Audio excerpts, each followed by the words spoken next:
మీ candidate selection నాకు అసలు నచ్చట్లేదు. ఆ రాయ్పూర్ క్యాండిడేట్ వేస్ట్ గాడు, ఆ మహబూబ్ నగర్ క్యాండిడేట్ సొల్లుగాడు. రాసుకో రాసుకో రాసుకో రాసుకో. బొకారో, అజ్మేర్, రాంచీ, పాట్నా, ఉడిపి, తేని ఈ క్యాండిడేట్స్ అందరిని మార్చాలి. కాస్త మంచోళ్ళు పెట్టండి.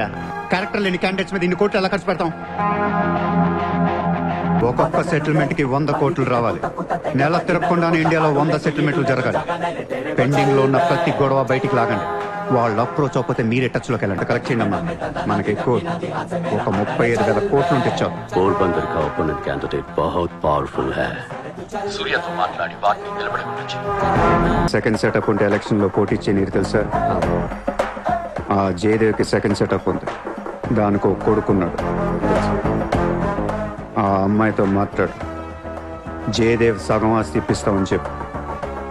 పిల్లాడికి DNA टेस्ट చేయించి మీడియా ముందు పెట్టేయండి. हाँ जी, जयदेव मेरे पति है. 5 साल के पहले हमारा शादी हुआ है.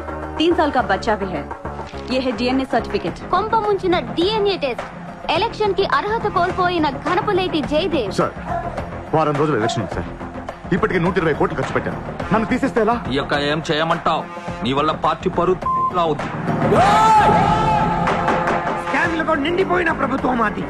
సెకండ్ సెటప్ లో కల్లాడుతున్న ప్రభుత్వం మాది. अरे ये लोग अपने देश को क्या और कितना चलाएंगे? ఒక జయదేవ్కే కాదు, ఆ పార్టీలో ప్రతి లీడర్ కి ఇల్లీగల్ పిల్లలు ఉన్నారు. ఇదేంటది? దేశ్ కో బడా కర్ రహే, ఫ్యామిలీ కో బడా కర్ రహే. 75 న్యూస్ ఛానల్స్ ఉన్నాయి. న్యూస్ రిపోర్టర్ దగ్గర నుంచి న్యూస్ రీడర్ దాకా ఒక్కొక్కరికి కార్ గిఫ్ట్ గా ఇచ్చేయండి. ప్రతి న్యూస్ పేపర్ లో, ప్రతి ఛానల్లో మన గురించి న్యూస్ పాజిటివ్ గా రావాలి. గత అనుభవాలతో విసిగి వేసారిపోయిన ప్రజలు ఈ పార్టీకే మొగ్గు చూపుతున్నారు. అలాగే ఎగ్జిట్ పోల్ సర్వే కూడా మనకు అనుకూలంగా ఉండాలి. सर्वे के हिसाब से ये पार्टी को 80% मतदान हुए हैं. నాకు ఎలాంటి ప్రోగ్రామ్స్ కావాలంటే మన పార్టీ ఫీవర్ తెలిసేలా ఉండాలి. అన్నదే గెలుస్తాడు. మాదే రాజ్యం. రామరాజ్యం వచ్చేస్తుంది. 5 రోజుల ముందు డబ్బిస్తే తాగి మర్చిపోతారయ్యా. ముందు రోజు రాత్రే ఇవ్వాలి. దానికి ఒక్క రోజు ముందు లక్ష్మీదేవి గాల్లోకి లెగిస్తే చాలు. అందరూ అంటూ ఉంటారు, డబ్బు శాశ్వతం కాదు, మనుషులే శాశ్వతం అని. ఇక్కడ మనుషులు చచ్చిపోతున్నారు తప్ప కరెన్సీ చావటలా. పనిచేయండి. ఈ మనుషులు పోయే లోపు డబ్బుని పంచేయండి. నజీర్, ఎలక్షన్ జాగ్రత్తగా చూసుకుని నేను మళ్ళీ వస్తాను. ఎవ్వరూ నా వెనక రావద్దు.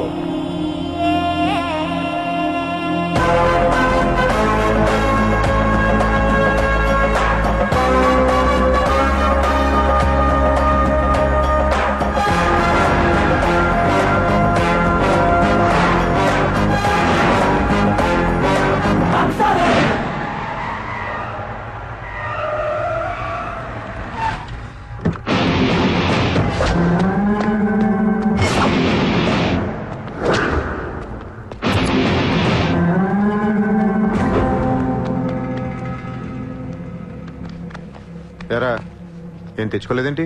ఎలాగో నీ దగ్గర ఉంటాయి కదా, వాడుకుంటాను. చా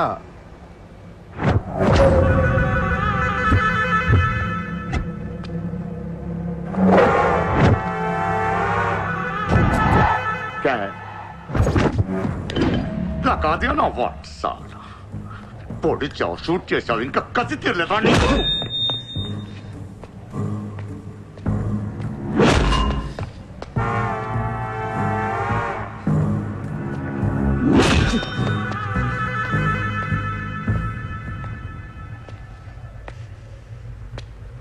కొడుతుంటే ముందుకొస్తున్నావేంట్రా? ఆ రోజు నేను ఎందుకు చంపలేదో నాకు ఇప్పటికీ అర్థం కావట్లేదు. కానీ ఆ రోజు నాకు మంచి జరిగింది. ఆ సింపతితో ఎమ్మెల్యేగా గెలిచాను, ఇంత ఎత్తుకి ఎదిగాను. పిఎం అవుదామనుకుంటే వైకుంఠపాళిలో పాములా మింగేశాను. దేశమంతా ఎలక్షన్ జరుగుతోందిరా. ప్రధానమంత్రి కావాల్సిన వాడిని రాజకీయ జీవితం లేకుండా చేసావు కదా. ఇంత పగ పట్టావేంట్రా?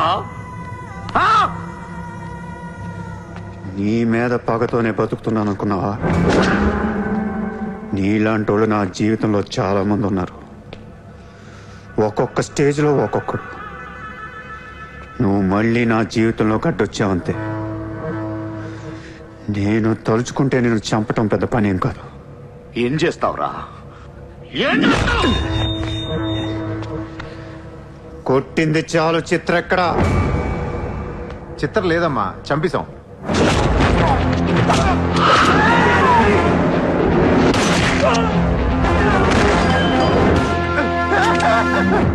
ఊరిని జోక్ చేశా.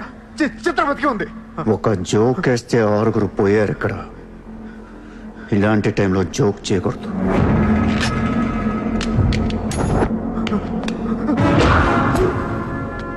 చిత్రని తీసుకొస్తే నేను వస్తానని మాత్రమే నీకు తెలుసు. వస్తే నేనేం చేస్తానో నీకు తెలీదు. అవునరా, తెలీదు. తెలియకే పిలిచాను. చూపించరా, చూపించరా, చూపించు. రే, నీ రేంజ్ ఏంటో తెలుసుకోవాలరా నేను. నీ మొత్తం క్యాలిబర్ చూడాలంటా. నాకు చూపించు, చూపించు, చూపించు. నువ్వు అంతగా ముచ్చట పడితే నేనెందుకు ఆగుతాను? ఈ రోజు నీ హిస్టరీ చిరిగిపోద్ది. మళ్ళీ మాట్లాడటానికి నువ్వు ఉండవు. నీ గురించి మాట్లాడటానికి ఇంకెవడో ఉండడు.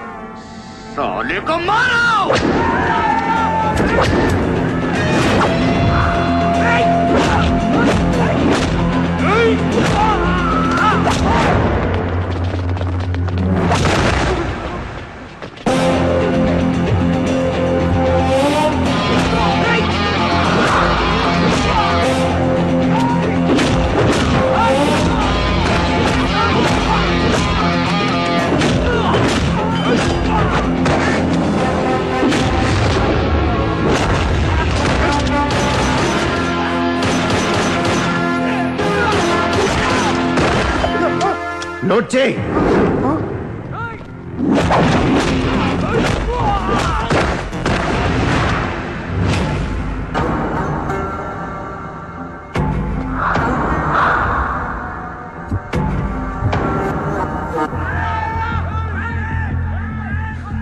ఆ బ్యాలెన్స్ ఫినిష్ అయ్యే లోపల చిత్రం చూపించు. నువ్వు చూపించకపోతే ఆ తర్వాత చిత్రం ఎక్కడుందని అడగను కూడా అడగను. ఆటోమేటిక్ గా అదే ఆటోలో నువ్వు కూడా పోతావు.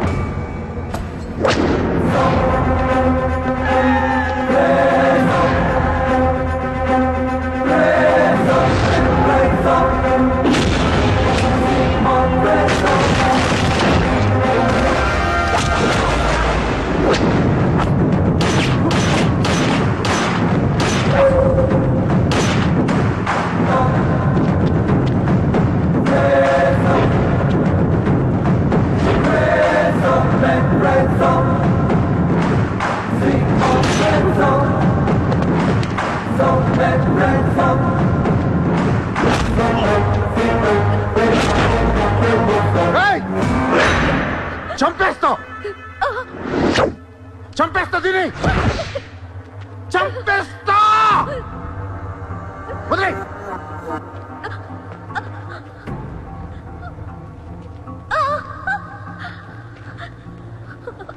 ఇలా ఉన్నావేంట్రా? ఫస్ట్ టైం నా జీవితంలో బ్రతికితే చాలనిపించింది. అమ్మా, నిన్ను తను వదిలే. కావాలంటే నన్ను ఏమైనా చేసుకో. నేనేం చేయగలరా? నిన్ను చంపడం తప్ప ఇంకేం చేయగలను? నువ్వు చేస్తుంటే చూడాలనుందిరా నాకు. గన్ను తీసి కాల్చాలనుంది నాకు. కాల్చు. కాలుస్తావా కాల్చుకోమంటావా? కాల్చుకుంటావా? ఏ విన్నావురా? కాల్చుకో, కాల్చుకో, కాల్చుకో, కాల్చుకో.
నేను లైఫ్లో అందరితో బిజినెస్ చేసి సక్సెస్ అయ్యాను. కానీ నీతో ఫెయిల్ అయ్యాను. I love you. నేను ఇంకా మోసం చేస్తున్నాను అనుకుంటున్నావు కదా? చచ్చిపోయేటప్పుడు ఎవడు అబద్ధం చెప్పడు. అలా అనకు, నీకేం కాదు. బుల్లెట్ దిగింది నాకా నీకా? నా ప్రేమ నిజం, నువ్వు బతుకుతావు. ఒకవేళ నేను పోతే వెళ్ళను గుడ్, కానీ నీ ప్రేమ నిజమై నేను బతికిపోతే ఇండియా తీర్చేస్తాను. భారతదేశపు 14వ ప్రధానమంత్రిగా గురు గోవింద్ పటేల్ రేపు ప్రమాణ స్వీకారం చేయనున్నారు. పదవి బాధ్యతలు స్వీకరించిన వెంటనే ఆయన ముంబై లీలావతి హాస్పిటల్లో కోలుకుంటున్న ప్రముఖ బిజినెస్ మ్యాన్ విజయ్ సూర్యను కలవడానికి వెళ్తున్నట్లు సమాచారం. జీవితంలో ఎన్నో కష్టాలు పడి ఈ రోజు సూర్య ఎక్స్పోర్ట్స్ అండ్ ఇంపోర్ట్స్ బిజినెస్ బ్యాంక్ల అధినేతగా ఎదిగారు. సాక్షాత్తు ప్రధానమంత్రి ఈ రోజు మిమ్మల్ని చూడడానికి వస్తున్నారు. ఈ సందర్భంగా యువతకు మీరిచ్చే సందేశం ఏంటి? మీరు అడుగుతున్నారు కాబట్టి చెప్తున్నాను. జీవితం అనేది ఒక యుద్ధం. దేవుడు మనల్ని వార్ జోన్లో పడేశాడు. Be alert, protect your self. లైఫ్లో ఒక గోల్ అంటూ పెట్టుకోండి. కసితో పరిగెత్తండి. పాడాలనుకుంటే కసిగా పాడేయండి, చదవాలనుకుంటే కసిగా చదివేయండి. లైఫ్లో ఏ గోలు లేనోళ్ళు మాత్రం వీలైనంత త్వరగా చచ్చిపోండి. మీ వల్ల మాకు ఏ ఉపయోగం లేదు. గుర్తుపెట్టుకో, నీకంటే తోపెవడు లేడిక్కడ. నీకేదనిపిస్తే వచ్చి ఎవడి మాట వినొద్దు, మనిషి మాట అసలు వినొద్దు. నీ టార్గెట్ 10 miles అయితే aim for the 11th mile. కార్తే దిమ్మ తిరిగిపోవాలి. చల్.